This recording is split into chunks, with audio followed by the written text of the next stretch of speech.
করে দর্শনকারী করে আস্তাগফিরুল্লাহ রাব্বি মিন কুল্লি যামবি ওয়া আতুবু ইলাইহি লা হাওলা ওয়ালা কুওয়াতা ইল্লা বিল্লাহিল আলিয়্যিল আযীম।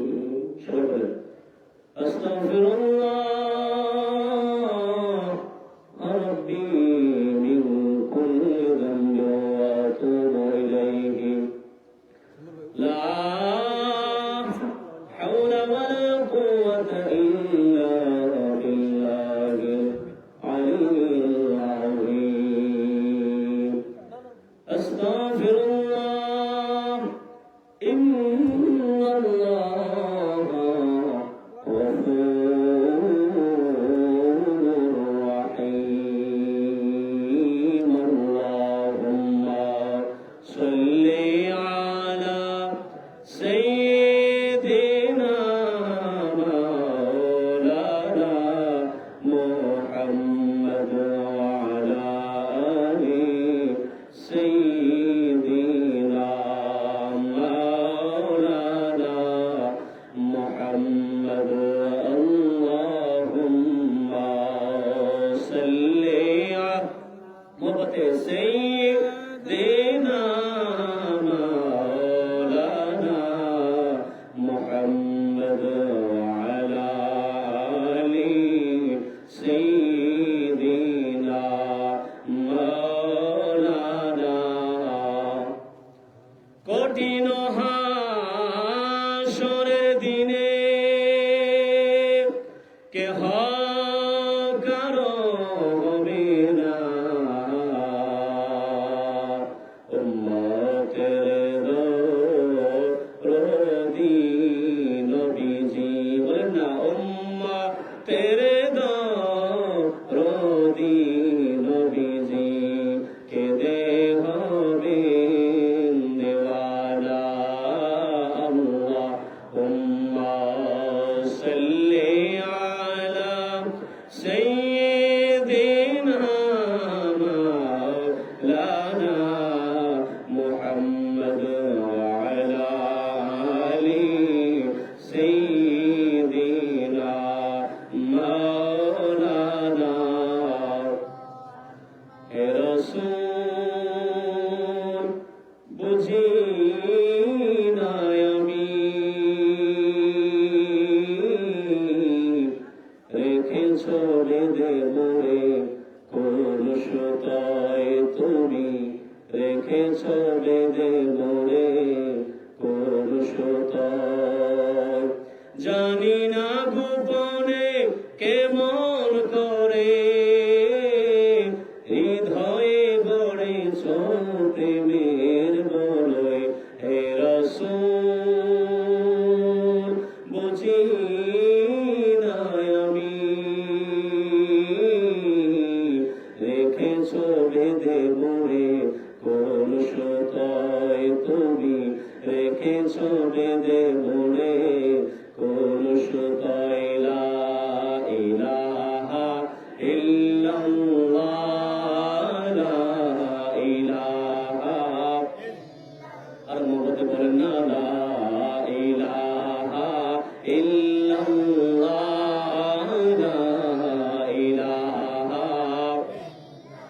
লা ইলাহা ইল্লাল্লাহ লা ইলাহা ইল্লাল্লাহ লা ইলাহা ইল্লাল্লাহ লা ইলাহা ইল্লাল্লাহ লা ইলাহা। দুই নয়নে তোমায় দেখতে পারলে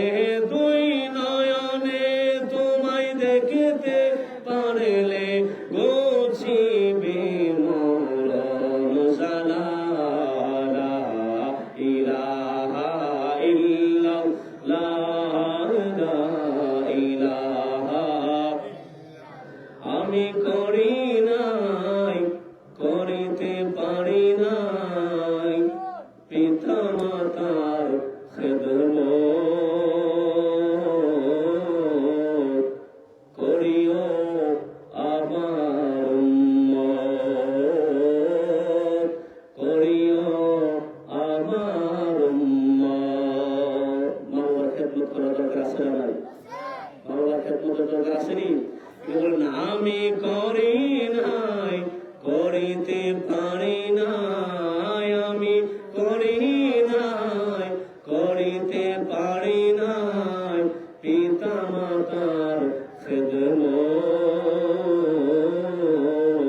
করিও আমার উম্মত, করিও আমার উম্মত। বাবাকে তোমরা কাবা জানিও, মদিনা জানিও, মাকে যদি গো তারা বেঁচে তাকে, ঠিক কিনা? বাবাকে তোমরা কাবা জানিও, মদিনা জানিও, মাকে যদি গো তারা বেঁচে তাকে। সে প্রিয় বাবাকে, সে প্রিয় মাতাকে করিও আমার উম্মত, করিও আমার উম্মত। একটা জবান বন্ধ রাখবেন না গো, সকলে মহাব্বতে জবান করে বলেন আল্লাহু আকবার। আর মহাব্বতে বলেন না ইয়া রাসূলুল্লাহ। মা বাবার খেদমতের দরকার আসেনি? মার খেদমতের দরকার আসেনি? বাবার খেদমতের দরকার আসেনি? আমার নবী বলেন উম্মত, যদি তোমার আমলের মধ্যে নামাজের সিলেবাস থাকে, যদি তোমার আমলের মধ্যে হজের সিলেবাস থাকে, যদি তোমার আমলের মধ্যে তাসবিহ তাহলিলের সিলেবাস থাকে, কিন্তু এক জায়গার মধ্যে যায় যদি তোমার সম্পর্কের মধ্যে ফাটল থাকে, তোমার মধ্যে নামাজের সিলেবাস আছে, তোমার মধ্যে হজের সিলেবাস আছে, তোমার মধ্যে দান সৎকার সিলেবাস আছে, তোমার মধ্যে যাকাতের সিলেবাস আছে, সবকিছু ঠিক আছে, কিন্তু মা বাবা যদি তোমার উপরে নারাজ হয়ে যায়, যদি মা বাবা তোমার উপরে নারাজ হয়ে যায়, বলেন নামাজ রোজা হজ যাকাতের সিলেবাস আল্লাহর দরবারে কবুল হবে না, বলেন নাউজুবিল্লাহ। আর যদি তোমার মা বাবার সাথে সম্পর্ক থাকে ভালো, আমরা অনেক ঘটনা শুনি যে হযরতে ওয়াইসাল কারনী, যাকে ওয়াসকুরনি পাগলা বলা হয়, নাম শুনছেন কিনা? আমরা জানি ওয়াসকুরনি পাগলা আল্লাহর নবীর জুব্বা মোবারক উপহার পাইছে, শুনছি কিনা? কিন্তু কি কারণে উপহার পাইছে আমরা কিন্তু আসল ঘটনা জানি না। আসল ঘটনা জেনে নেন। হযরতে ওয়াইসাল কারনী অন্য কোন কারণে আল্লাহ রাসূলের জুব্বা পায় না গো। হযরতে ওয়াইসাল কারনী যদিও আল্লাহ রাসূলের সাথে সাক্ষাৎ করে নাই, যদিও আল্লাহ রাসূলের দিদার পায় নাই, দিদার করার চেষ্টা করেছে একমাত্র মা বাবার খেদমতের কারণে। তার মা ছিল অসুস্থ, তার মা ছিল বৃদ্ধ, এই বৃদ্ধ মার খেদমত করার কারণে আমার মদিনার নবী তাকে জুব্বা উপহার দিয়েছে। কিসের জন্য? আল্লাহর নবীর যখন ইসলাম প্রকাশ্যভাবে যখন প্রচার হয়ে গেল, দ্বীনের দাওয়াত যখন হযরতে ওয়াইসাল কারনী ওয়াসকুরনি পাগলার কাছে পৌঁছে গেল, হযরতে ওয়াইসাল কারনী আল্লাহর নবীর দ্বীনের দাওয়াত গ্রহণ করলো, কালিমার মালা গলার মধ্যে জড়ায়া মুসলমান হইল। কি হয়েছে? মুসলমান হয়েছে। ইয়েমেন থেকে যদি মদিনায় আসে বেশি সময় লাগে না, বেশি টাকা পয়সার দরকার লাগে না, কিন্তু মুসলমান হওয়ার পরে হযরতে ওয়াইসাল কারনী আল্লাহর নবীর কাছে একটা চিঠি লিখছে। কি লিখছে? আল্লাহর নবীর কাছে চিঠি লিখছে, ইয়া রাসূলুল্লাহ, নবী গো, ও মায়ার নবীজি, দয়ার নবীজি, আমার মনে চায় আমি তো ইসলাম ধর্ম গ্রহণ করেছি, আপনার দ্বীনের কালিমা আমি গলায় পড়েছি গো নবীজি, ও মায়ার নবী, কিন্তু মনটা চাই আমি ইয়েমেন থেকে আপনি রাসূলের কাছে এসে আপনি রাসূলের দিদার পাওয়ার জন্য, আমি সাহাবিয়তের মর্যাদা অর্জন করার জন্য আমার মনে চাই। সুবহানাল্লাহ। কিসের জন্য? বলেন ইয়া রাসূলুল্লাহ, নবী গো, যারা আপনাকে ঈমানের সাথে দেখবে, ঈমানের সাথে মৃত্যুবরণ করবে, তারা তো সাহাবিয়তের মাকাম অর্জন করবে, ঠিক কিনা? যারা আল্লাহ রাসূলকে সশবকে দেখেছে, ঈমানের সাথে দেখেছে, শুধু দেখতেই হয় না, যারা ঈমানের সাথে দেখেছে, ঈমান অবস্থায় মৃত্যুবরণ করেছে, তারা সাহাবিয়ত অর্জন করেছে। সুবহানাল্লাহ। আর সাহাবীর মর্যাদা কি জানেননি? সাহাবীর মর্যাদা হলো দুনিয়ার সাধারণ মুসলমানদের গোটা জিন্দেগীর আমল যদি এক পাল্লায় করা হয়, আর সাহাবায়ে কেরাম যুদ্ধের ময়দানে যে যুদ্ধ দিয়ে ঘোড়া দিয়ে যুদ্ধগুলি পরিচালনা করেছে, মুসলমানদের সাধারণ মুসলমানদের ঈমান যদি এক পাল্লায় রাখা হয়, সাহাবায়ে কেরামদের যুদ্ধের ময়দানে ঘোড়ার পায়ের ধুলা যদি এক পাল্লায় রাখা হয়, সাধারণ মুসলমানদের ইবাদতের সাহাবায়ে কেরামদের ইবাদতের সমান হবে না। বলি সুবহানাল্লাহ। আল্লাহ রাসূলের কাছে কি লেখছে? চিঠি লেখছে, চিঠি। ইয়া রাসূলুল্লাহ, নবী গো, আমি তো মুসলমান হয়েছি, কালেমাও পড়ছি, কিন্তু আমার মন চায় আপনি রসুলের কাছে এসে সরাসরি আপনাকে দেখে আমি মুসলমান হব, আমি সাহাবিয়ত অর্জন করার জন্য। তবে ইয়া রাসূলুল্লাহ, আমি একটা কাজের মধ্যে বাধা পড়ে গেছি। কিসের মধ্যে? একটা কাজের মধ্যে আমি বাধা পড়ে গেছি ইয়া রাসূলুল্লাহ, নবী গো, আমার মা, বৃদ্ধ একটা মা আছে, এই মাটা বিছানায় অসুস্থ। ইয়া রাসূলুল্লাহ, নবী গো, আমার মার খেদমতের জন্য একমাত্র আমি অস্কুরণী ফাগলাই আছি, আমার মার খেদমতের বিকল্প কোনো ব্যক্তি নাই। ও নবী, আমি যদি ইয়েমেন থেকে আপনার কাছে চলে আসি, আমার মার খেদমতের কেউ থাকবে না। ইয়া রাসূলুল্লাহ, আপনার কাছে ফায়সালা চাই। ইয়া রাসূলুল্লাহ, আপনি চিঠির জবাব দেবেন, আমি কি সাহাবিয়ত অর্জন করব, নাকি আমার মায়ের খেদমত আমি ইয়েমেনের মধ্যে বসে বসে করব? আপনার কাছে ফায়সালা জানতে চাই। সুবহানাল্লাহ। আমার দেশের পীর মুরিদ যদি হইতো, বলতো মার দরকার না, আগে পীরের দরবারে আইসব হাজিরা দে, ঠিক কিনা? এখন তো তাই চলছে। একজন হক্কানি যদি কেউ পীর হয়, কি হয়?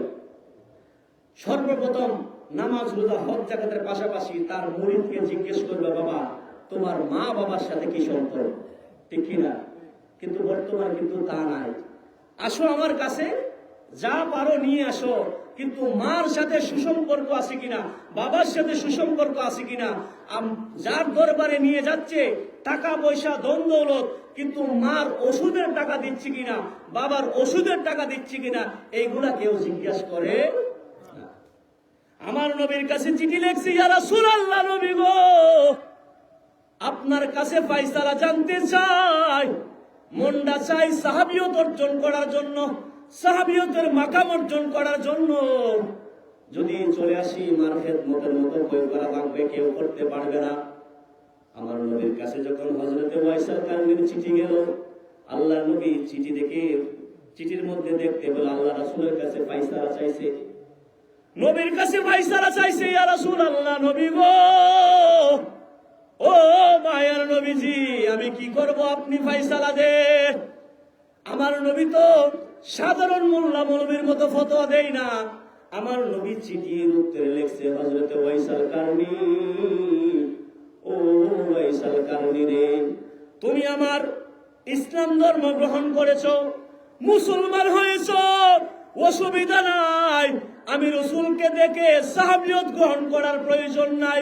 ও ওয়াইসাল কারনী, তুমি ইয়েমেনের মধ্যে বসে থাকো, আর তোমার যে বৃদ্ধ মা তোমার কাছে আছে, তোমার বৃদ্ধ মায়ের সেবা যত্ন করো, আমি রাসূলের কাছে আসতে হবে না, তোমার সাহাবিয়ত অর্জন করার দরকার নাই। বলি সুবহানাল্লাহ, আল্লাহু আকবার বলে। একজন সাহাবীর মর্যাদা কি জানেন? আল্লাহ রাসূল সাহাবায়ে কেরামদেরকে বলছেন, ওমর ফিল জান্নাহ, ওমর তুমি জান্নাতি, আবু বকর ফিল জান্নাহ, আবু বকর তুমি জান্নাতি। আমার রাসূল হযরত ওয়াইসাল কারনী তো বলতে পারতেন, ও ওয়াইসাল কারনী, তুমিও জান্নাতি।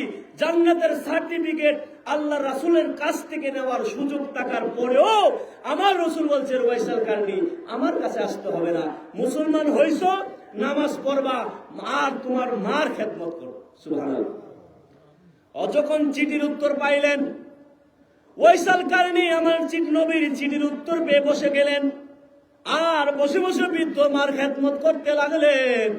কারণ আমার নবী জানে সাহাবিয়ত যদিও অর্জন করে আর তার মা যদি তার উপরে নারাজ হয়ে যায়, তার মা যদি তার উপরে নারাজ হয়ে যায়, তার সাহাবিয়ত থাকবে না, সে জান্নাতের সার্টিফিকেট পাইবে না।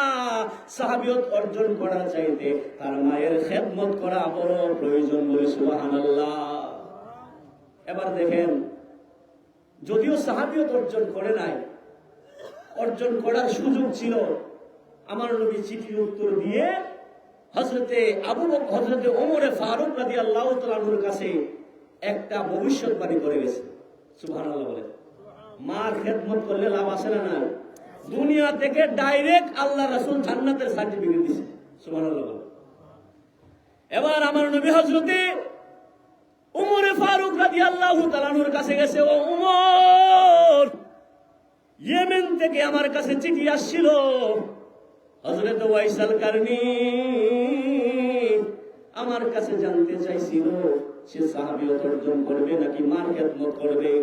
আমি বলে দিয়েছি, হযরত ওয়াইসাল কারনী, আমার কাছে আসার দরকার নাই, তোমার মার খেদমত করো।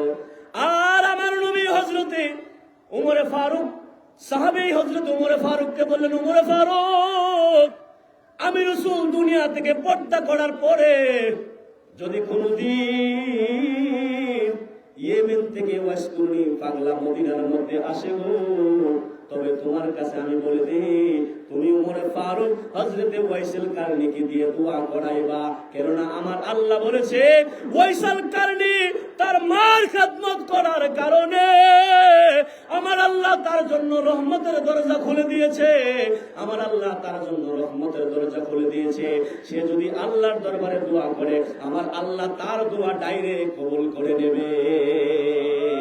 বলেন না, মা কেন এত দামি জানে না সকলে, মা কেন এত দামি জানে না সকলে, না মা কেন এত দামি জানে না সকলে, জানতো যদি পরত দেখে কোরআন হাদিস খুলে।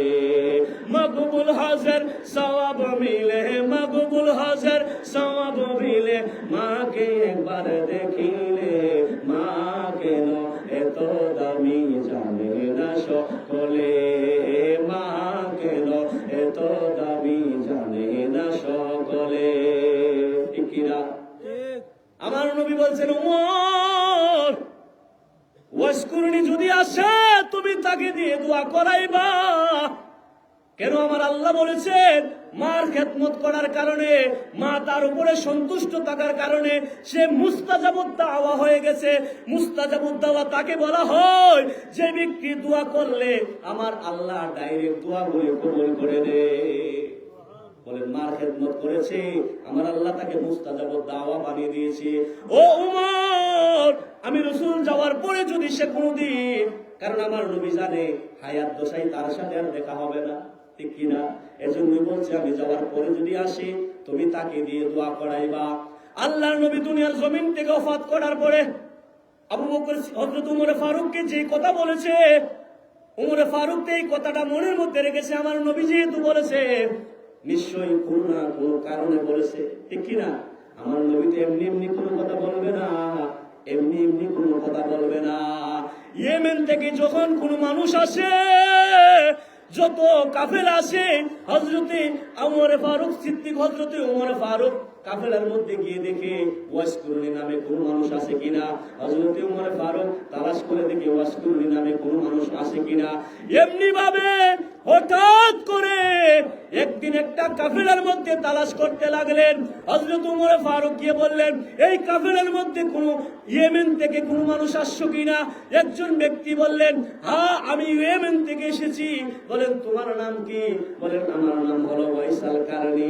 বলেন, ওয়াইসাল কারনী, তোমার ব্যাপারে আমার নবী সুসংবাদ দিয়েছে। বলে, কি সুসংবাদ দিয়েছে?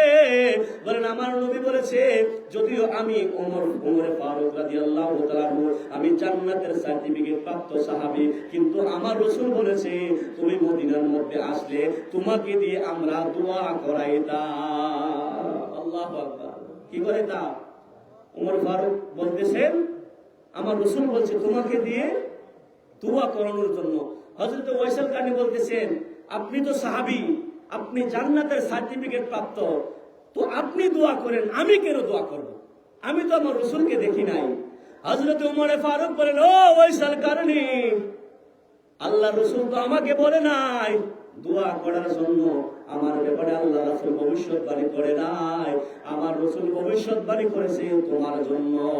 এই জন্য তুমি আমাদের জন্য দোয়া করো, কারণ আমার নবী বলেছে তোমার দোয়া নাকি আল্লাহ কবুল করে নেবে। সুবহানাল্লাহ। তো কিসের জন্য? মা বাবার খেদমতের জন্য, ঠিক কিনা? এই জন্য বাবারা বাইরে যায় কিছু করেন, আজকে ঘরে ঘরের মধ্যে যদি তালাশ করেন মা বাবার খেদমত খুঁজে পাওয়া যায় না। যায় যদি খবর নিয়ে দেখেন সন্তানের প্রতি বাবা কোনো না কোনো কারণে নারাজ, ঠিক কিনা? মার কাছে যদি জানেন দেখবেন কোনো না কোনো কারণে মা নারাজ। অথচ আমার নবী সাল্লাল্লাহু আলাইহি ওয়াসাল্লাম ভবিষ্যৎবাণী করেছে দুনিয়ার জমিনে কোন সন্তানের উপরে যদি তার মা যারা কাতরা পরিমাণ যদি নারাজ থাকে, দুনিয়ার জমিনে কোন সন্তানের উপরে যদি তার বাবা যারা কাতরা পরিমাণ যদি নারাজ থাকে, হাসরের ময়দানে আল্লাহ রাসূল তার জন্য শাফাত করবে না। খেদমতের দরকার আছে কিনা? আল্লাহ রাসূল একদিন কবরের পাশ দিয়ে যাচ্ছে, সংক্ষেপে শেষ করে দিই। মার খেদমতের দরকার আসেনি? মা বাবার সন্তুষ্টের দরকার আসেনি? আল্লাহ রাসূলের সঙ্গে ছিলেন হযরত বেলাল। যাচ্ছেন, কবরের পাশ দিয়ে যাইতেছে, হঠাৎ করে কবর থেকে আওয়াজ আসতেছে, ফাওকিনার তাহতিনার শিমালিনার জুনুবিনার। কবর থেকে রাসূলকে ডাকতেছে, ইয়া রাসূলুল্লাহ, নবী গো, ফাওকিনার তাহতিনার শিমালিনার জুনুবিনার। ও নবীজি, আমার ডানে আগুন, আমার বামে আগুন, আমার সামনে আগুন, আমার পিছনে আগুন। ইয়া রাসূলুল্লাহ, এই আগুন থেকে আপনি নবী রক্ষা করে। সুবহানাল্লাহ। হযরতে বেলাল রাদিয়াল্লাহু তাআলা আনহু আল্লাহর নবীর সফর সঙ্গী ছিলেন। ইবনে আব্বাস রাদিয়াল্লাহু তাআলা আনহু থেকে হাদিসটা আসছে। আমার নবী বললেন, এ বেলাল, এই গ্রামের মধ্যে কোন মানুষগুলি কাকে এই জায়গার মধ্যে দাফন করেছে, একজন একজন করে গার্জিয়ান গুলিদেরকে ডাক দাও। হযরতে বেলাল ঘোষণা দিয়ে দিছে, এই কবরস্থানের মধ্যে কোন মানুষগুলিকে কে কে দাফন দিছো। এক একটা কবরের মধ্যে এক একজন এসে দাঁড়ায়া গেলেন। যে কবর থেকে আওয়াজ আসছিল ফাওকিনার তাহতিনার শিমালিনার জুনুবিনার, ওই কবরের মধ্যে আল্লাহর নবী দেখলেন একজন বৃদ্ধ মা এই কবরের মধ্যে দাঁড়িয়ে আছে। বলি সুবহানাল্লাহ। সব শেষ। আল্লাহ রাসূল বলেন, বেলাল, যারা আসছে তাদেরকে বলো বাড়িতে চলে যাওয়ার জন্য, আমি এই কবরের যে গার্জিয়ান তাকে আমি পেয়ে গেছি। সুবহানাল্লাহ। আমার নবীজি গেলেন, মা, এই কবর এটা কার? বলেন, ইয়া রাসূলুল্লাহ, এটা তো আমার সন্তানের। তো আল্লাহ রাসূল বলেন, মা, তোমার সন্তানের সাথে তোমার কেমন সম্পর্ক ছিল? তোমার সন্তানের সাথে তোমার সাথে কেমন আচরণ করত? সম্পর্কের ধরন কি ছিল? মহিলা জবাব দিচ্ছে, ইয়া রাসূলুল্লাহ, নবী গো, ও মায়ার নবীজি, ইয়া রাসূলুল্লাহ, সন্তানকে যখন গর্ভ নিলাম, যখন রেহেমের মধ্যে ধরলাম, সন্তানের বাবা দুনিয়ার জমিন থেকে ইন্তিকাল করে, আমি বৃদ্ধ মা সন্তানকে 10 মাস 10 দিন গর্ভধারণ করলাম, সন্তানকে প্রসব করলাম, দুনিয়ার জমিনের মধ্যে আনলাম। ইয়া রাসূলুল্লাহ, নবী গো, ও মায়ার নবীজি, উপযুক্ত বয়স যখন হইল, ইয়া রাসূলুল্লাহ, নবী গো, আমি তাকে বিবাহ দিলাম। ও মায়ার নবীজি, তাতেও কোনো সমস্যা ছিল না। কিন্তু ইয়া রাসূলুল্লাহ, নবী গো, ও মায়ার নবীজি, এটা আমাদের সমাজের জন্য খুব দরকার। মহিলা বলেন, ইয়া রাসূলুল্লাহ, নবী গো, হঠাৎ একদিন ইন্নাহু কানা ইউআযিরু আলাইয়া যাওজাতাহু, আমার সাথে তর্ক লাগছে, তার বিবির সাথেও তর্ক লাগছে। ইয়া রাসূলুল্লাহ, নবী গো, ও মায়ার নবীজি, দুজনের সাথে তর্ক লাগছে। তবে ইয়া রাসূলুল্লাহ, ইন্নাহু কানা ইউআসিরু আলাইয়া যাওজাতাহু, ইয়া রাসূলুল্লাহ, নবী গো, তার বিবির কথাকে প্রাধান্য দিতে গিয়ে আছে না নাই? বিবির কথা শুনে মারে গালি দেই, আছে না নাই? এই পাপ দিকে আমাদের সমাজে আসেনি? তো যারা গালি দেন একটু সাবধান, আল্লাহ রাসূলের হাদিস শুনেন।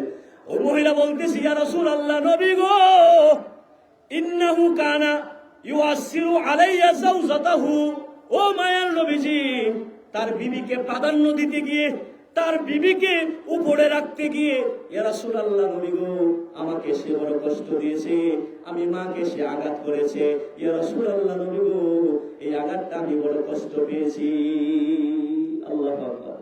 বলেন, আমি বড় কষ্ট পেয়েছি, আমি বড় আঘাত পেয়েছি ইয়া রাসূলুল্লাহ নবী গো।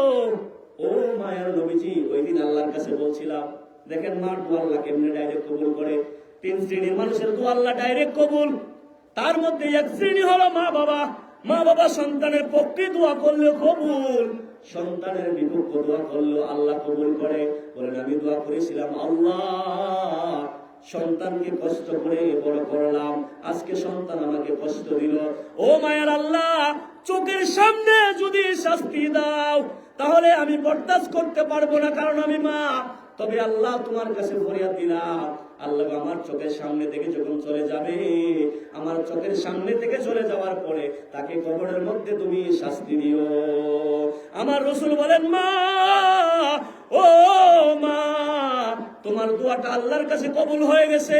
তোমার ছেলে কবর থেকে ডাকতেছে, ফাওকিনার, তাহতিনার, শিমালিনার, জুনুবিনার। তোমার সন্তান বলতেছে, তার ডানে আগুন, তার বামে আগুন, তার সামনে আগুন, পিছনে আগুন।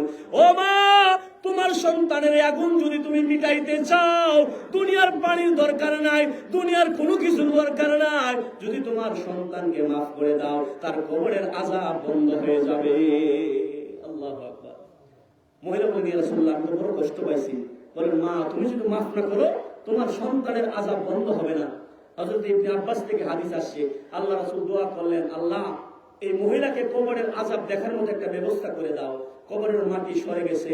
মহিলা যখন দেখলেন তার সন্তানের কবর থেকে আগুন দাও দাও করে জ্বলতেছে, জাহান্নামের আযাব হচ্ছে, মহিলা আল্লাহর দরবারে বলেন, আল্লাহ, চোখের সামনে সন্তানের আযাব হচ্ছে, এটা কিভাবে সহ্য করি? ও আল্লাহ, আমি তো মা, আমি আল্লাহ তোমার কাছে ফরিয়াদ করলাম, আমার সন্তানকে মাফ করে দাও। আমার রাসূল বলেন, মার দুয়ার হাতটা নামাইতে দেরি, আমার আল্লাহ কবরের আযাব বন্ধ করতে দেরি না। সুবহানাল্লাহ। তো দরকার আসেনি মা বাবার খেদমতের? আমরা করবো কিনা?